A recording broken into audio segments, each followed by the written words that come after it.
Welcome to the CX Broadcast, the podcast by Zonka Feedback, where we dive deep into the world of customer experience. Our lively banter and thought-provoking insights will keep you on the edge of your seat. So, strap on your headphones and let's get started. Hello, everyone. Today we are speaking with Mr. Ahan Pandit, who is the Director of Customer Success at Capillary Tech. Ahan comes with an impressive customer success background in the B2B space with more than a decade of wonderful experience and numerous contributions to various organizations that he's worked with. Welcome aboard, Ahan. It's such a pleasure to have you as a speaker on one of our most important podcast series. So, No, thanks a lot for having me. It's an absolute pleasure to be a part of this podcast. Great, great. So, Ahan, with your expertise and experience, I thought there would be no one better to have you to discuss this topic of driving product adoption in the B2B space with the help of customer success teams. And straightly jumping into the topic, the importance of customer education in driving product adoption. We know that customer education is really, really important in driving product adoption, and doing so not only helps the customer understand how the product can solve their problems and also tell them how to use it effectively. While the customer success teams do play a crucial role in educating the customers, whether through different kind of product demos, documentations, webinar, or any other kind of knowledge transfer activity, what would you say would be the few best practices that a company or a customer success team can adopt in order to maximize the outcome of the intent? Great question. So to start with, I would say it's super important to understand your customer's business, right? We need to understand why did they buy your product, what are the product they were using before your product, or is this the first time they're using a product, right? Because when you start onboarding them, we need to understand.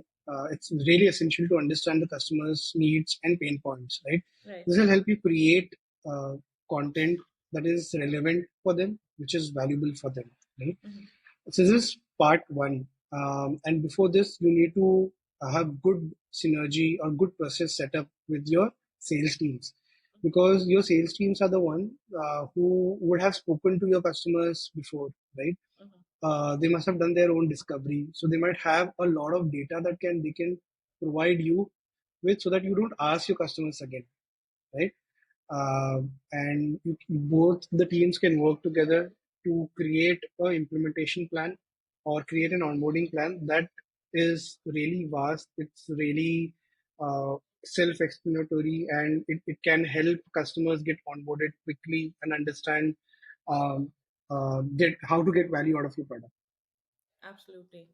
And I think while education can help instill customer loyalty by building trust and allowing them to find better ways of using your product, are such customers more likely to renew and less likely to churn?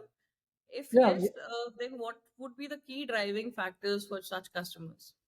yeah, of course, right? See, one of the main reasons for churn is your customers not getting enough value from your software to Hmm. keep using it, right? Absolutely. So generally, this is because the onboarding was messed up or the Hmm. onboarding was not done properly.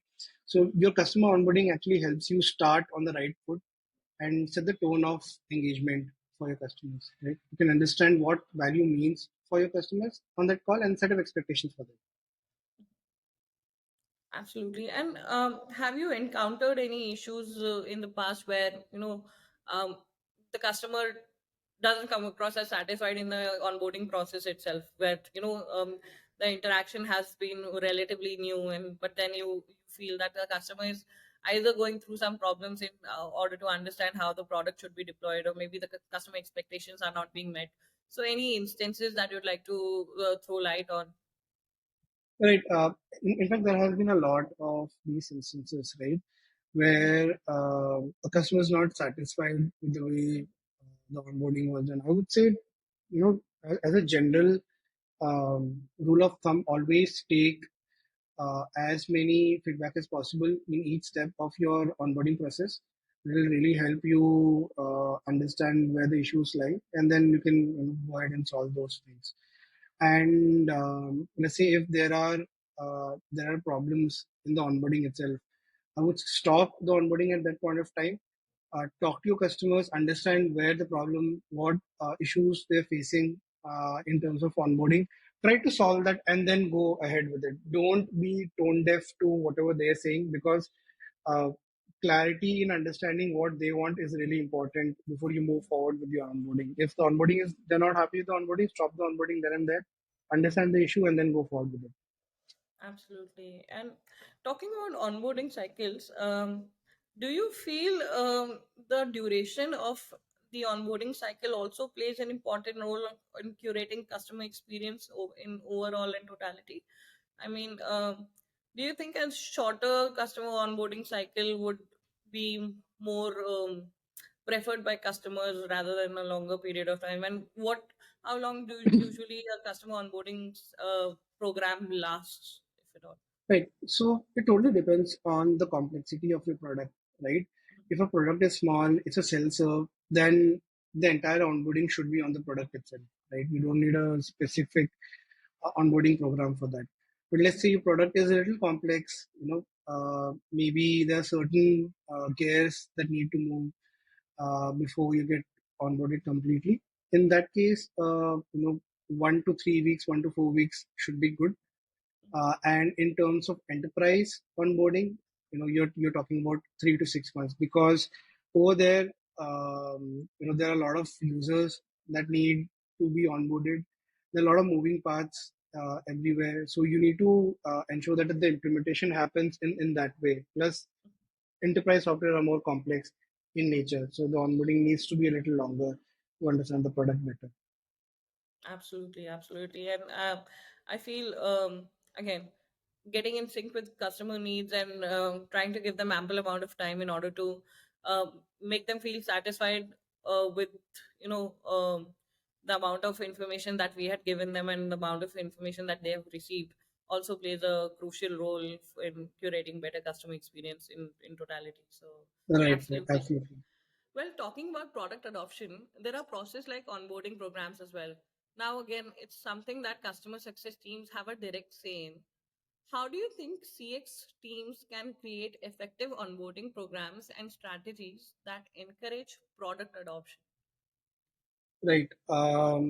So I'm going to start with the very obvious thing over here, which is know your product, right? I've seen a lot of customer success teams not knowing the product, but they totally rely on communication and, they way with how to build a relationship and everything. But knowing your product changes the game entirely. So it's Right. important to know where are your value drivers in your product. Every product has like 2, 3 features that customers see and are like, okay, this is going to save a lot of time, a lot of money for me, right? Mhm. So as a customer success professional, I think the focus should be on 3 things during your onboarding. One is for your customer, and this is from a customer standpoint, right? Which is how to save time for my customers, how to increase the revenue for my customers, and how to reduce costs for my customers.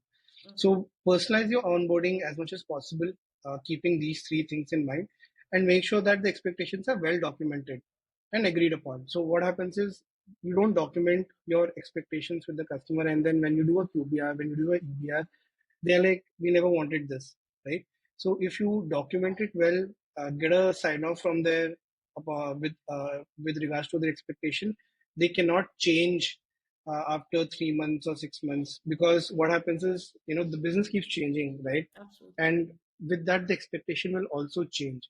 So it should not be a case where uh, January mein they are like, okay, this is really good. I like these expectation, but by March, come March, expectation totally change.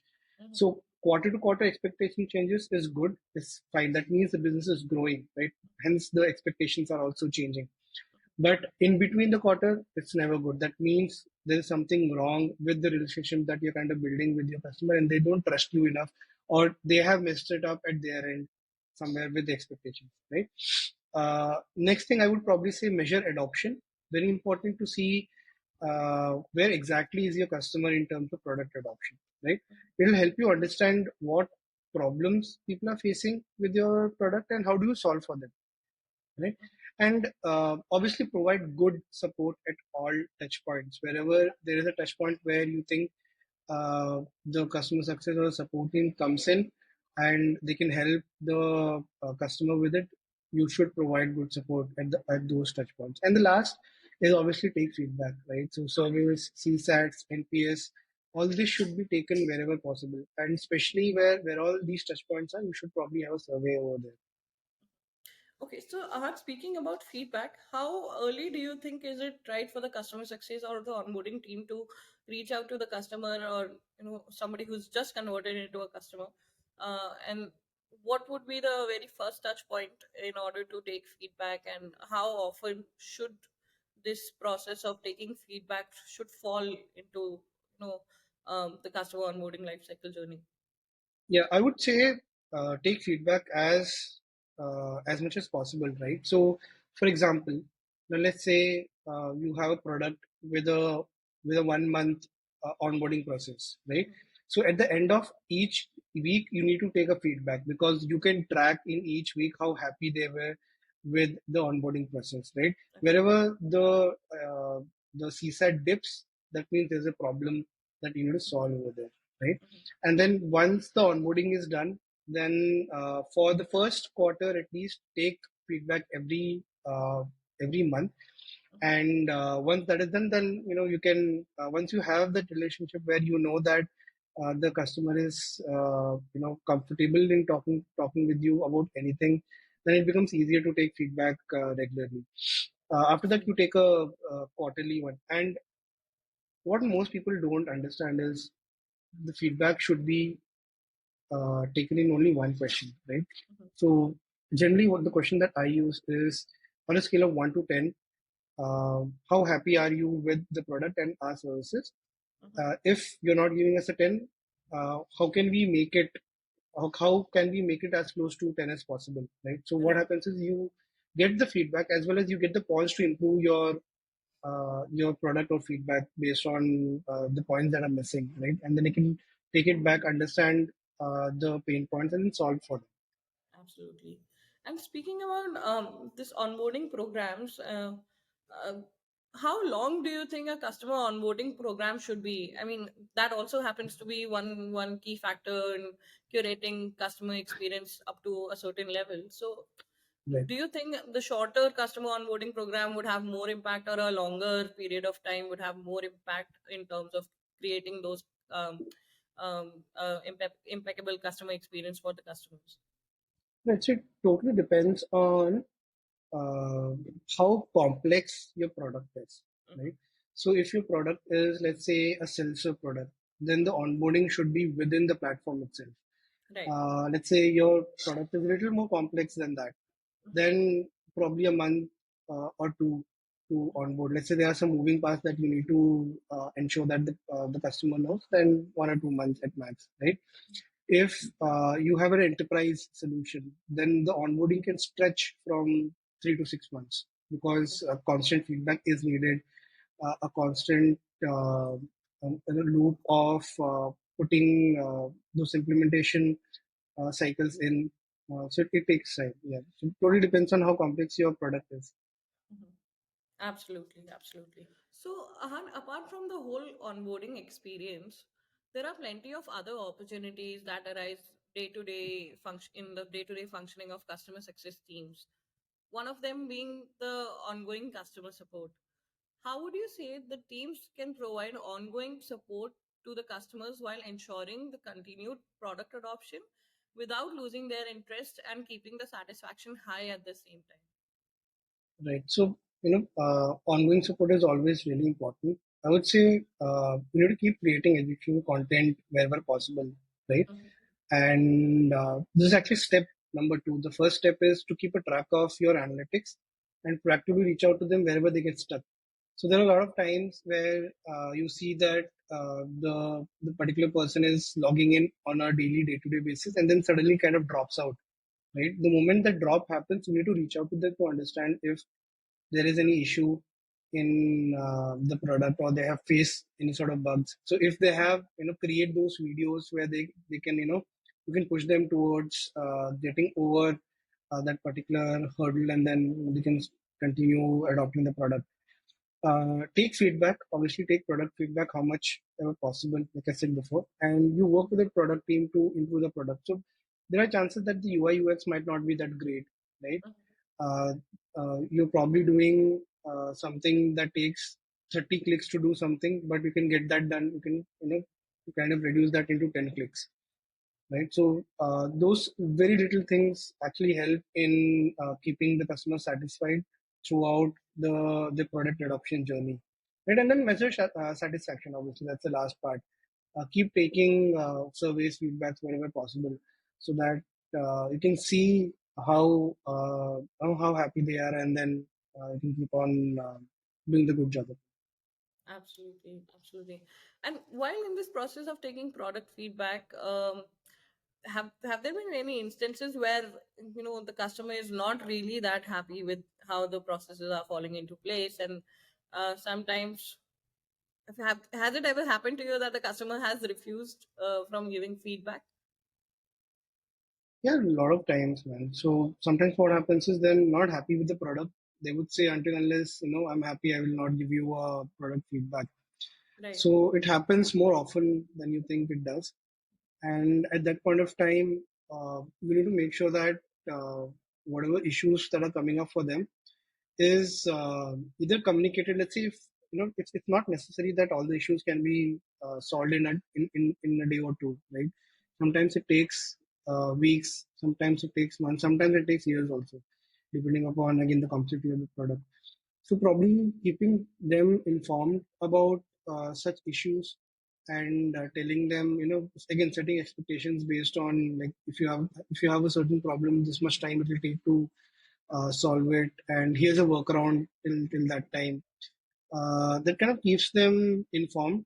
They're happy that okay, it's a legit bug, and they're working on solving it, and keep them updated about what's the progress on such bugs, right? Mhm. And then you ask them, like, it will take some time for us to get your issue solved. Till that point of time, can I take a feedback so that I can push it or escalate that particular bug or issue to my IAM management as well. You can Absolutely, always take that. absolutely. And I think, yes, um, if you have to put it into simpler words, keeping the communication up and being on our toes with respect to addressing customers' pain point is the only solution here, which Yeah, yeah, can make them give feedback to us. Absolutely. absolutely. They And should always feel that, as a customer success person, I always say that, you're not working for your company, you're working for your customers, right? mhm, You're the point of contact for your customers with the company. So whatever they say, you need to work with them, and not work for them, sort of situation, right? To solve whatever problems that they have. So yeah, communication should always be up. I agree. And now we live in a customer first world. So, of course, that's a very Mm. important factor. Great.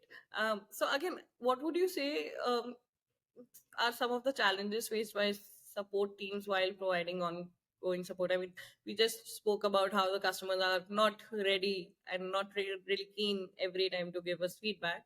But and we do know that if, the need of support arises when the customer is not fully satisfied and a bit unsure about the usage of product. But apart from what we spoke about, what are the other common challenges that occur at a stage, and how can we address them? So I think one of the biggest challenges customer support teams face is the high volume of support requests that keep coming in, right? I always say the best customer support is no customer support, right? Mhm. And to that, it means that you need to make sure that whatever information that the customer needs is at their fingertips, right? So it can be really overwhelming for customer support teams with a lot of support requests coming in, and it can lead up to a longer response times for them, right? So to address this sort of challenge, it is necessary that support teams automate some of their things. So use chatbots, use self-service portals, use knowledge base as much as possible, so that it kind of frees up your time for more complex issues rather than handling simple requests that can be just searched within the system, and then you can get a answer to that. So that can handle a bit of your high volume situations. A second one is probably the language barrier. See, especially for us, we work across time zones, across various countries and continents. So language barrier is always an issue no matter where you're situated, right? So some people might feel feel some sort of struggle to communicate their issues effectively, which can lead to frustration and lack of engagement. So what you need to do is you need to provide support in multiple languages if possible, or use translation tools. You have Google Translate, which does a very good job, in fact, in translation, right? And it will help you communicate better with your customers as well between different languages.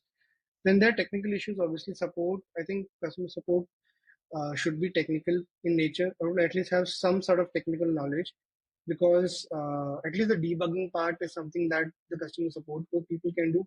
I've seen a lot of companies these days use customer support as a triaging, um in a triaging manner, right? Customer support is not for triaging. They're the first line of defense for you in terms of issues that are coming through. Right. So handling issues that are small in nature that can be debugged, these things should be done by customer support. And then if it's a complex issue, only then it should be going to your product or dev team, right? So I think a specialized technical support is needed, and you can take product development team to resolve any sort of bigger issues, right? Then Absolutely. obviously lack of product knowledge. I've seen a lot of people don't understand the product that well. I think customer support team should know the product in and out. I think they should know it better than the product team itself, Mhm. right? So ongoing training, ongoing education to the internal team is really important. We used to have a monthly call with the product team to demo new tools or new features that are coming up, Right. and get trained on those particular tools end to end, right? I think the last part is obviously customer frustration, right? Customers who are not fully satisfied, they're unsure about the product usage, so they become frustrated and they become disengaged, right? Right. So product customer support team should be super empathetic towards them. They should actively listen to their customers and work towards resolving this issue. Absolutely, absolutely. So, Han, how would you say the use of data plays out in all of this? How does data analytics help the customer success teams in driving more product adoption and a better understanding of customer behavior and preferences? We know that there are specific metrics that can be monitored over a period of time and which can give the teams much needed insights into customers' uh, landscape. But let's try to go into a bit of specifics as well. So, would you mind telling us a bit about what kind of data analytics strategies a company should adopt in current climate? Yeah. See, more than anything, it has to be predictive analytics, right? You need to know your customers' next move before they make it, Hmm. right? Especially with the teams that I have worked with, data analytics has been the core of our customer success programs, right? We have been able to save a lot of churn just because we knew what were our major touch points, and what were the base benchmarks for those metrics, and then we were able to measure and also understand where exactly what exactly is the customer doing. So I'll give you an example. So one of the biggest metrics in my previous job were logins, right? We had a tool. Uh, we had a tool where you need to log in daily to ensure that you're working effectively. Right. So out of the possible 24 days, I'm excluding Saturday and Sundays, you have to log in at least 18 on 18 days, right? Mm-hmm. The moment your login count goes below 18, it's a red flag for us. Mm-hmm. So once a Power users login started falling dramatically. From 18, it went down to 12, it went down to 6. We immediately reached out to him to understand, what the problem is. Turns out that he had a bug in the system, and they didn't report it immediately, right? And they were unable to use the platform. They were planning to move out of the platform, and hence the logins kind of started dropping. Once we got to know, we escalated the issue with our dev team, got a hotfix deployed that very day, Mm-hmm. and we told the customer, your issue is kind of solved. You can start using the platform once again. Impressed with our speed and proactiveness, he stayed back for a very long time, and then that account grew significantly for us. So overall, I would say proactiveness, benchmarking systems with the help of data analytics, helped us save this particular churn, right? There are other use cases as well for this, but I'm giving you an example so that it makes sense for you. Of course, absolutely. And how do we identify areas of improvement and developing target outreach program and measuring customer success with the help of data analytics? I mean, we just spoke about what could be noted in terms of process when falling into place, but Yeah. when we are specifically talking about target outreach programs and measuring customer success, so how does data come into all of this, and can help us leverage what data we are able to segregate or come up with in terms of whatever dashboards that we have. Right. So even before we dwell into data analytics, I think the first and foremost thing is to define your goals, right? Mhm. It is really essential to understand what are your goals, what are your objectives, so that it helps. The data will basically help you, get to those outcomes if you have clear goals and objective, right? Use the right matrix. I've seen a lot of people not using the right matrix. They use vanity matrix to make them feel better, but making you feel better doesn't drive business for you. So I would say ensure that your data is actionable and can be used to drive improvements in your product, right? Once you have your relevant matrix, you have a clear goal. Second is use segmentation. Segment your customers based on certain common characteristics, right? It could be behavior, demographics, preferences. This will help to identify specific customer segments, and this will be helpful in targeted outreach programs later on, right? Next is analyze your data regularly, identify trends, identify patterns that you're getting within the data. This will help you identify areas of improvements, obviously, and also help you drive effective engagement. I'll give an example for this, right? Let's say you have uh, in your product, you have 10 different pages within the product, right? You analyze which page is most frequented within the product, which is the least frequented, and try to understand why people don't go to that particular page at all, right? It could be that it is way deep into the product. It is like, when you navigate to that particular page, it is inside a page, and it takes time to reach to that particular page. Maybe giving that some prominence will help that particular part or help that particular feature grow more, right? So you need to understand these trends and patterns within the product, within the data, to understand how to improve your engagement, right? And then once you have all this segmentation, you have your data, you have matrix goals, develop a targeted outreach program, right? You specifically reach out to those people based on the customer behavior that we have already have. Identify the most effective outreach methods for them. Maybe some prefer emails, some prefer messages, some prefer talking to you via chat.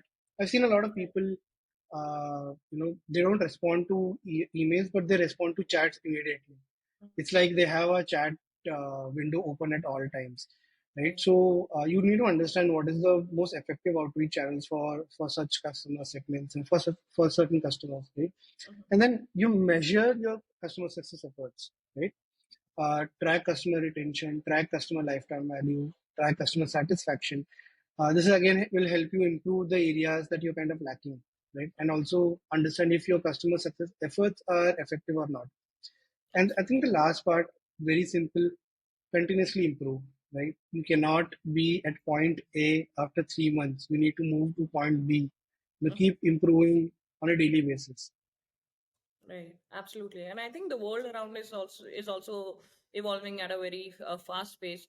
So it is very natural that the problems of the customer would also be um, for undergoing some kind of evolution, and then we Right. also have to keep up with the customers' pain points and try to give them solutions at their very best needs, and how can we make it more efficient in terms of the time that we are making use of in order to respond to them also.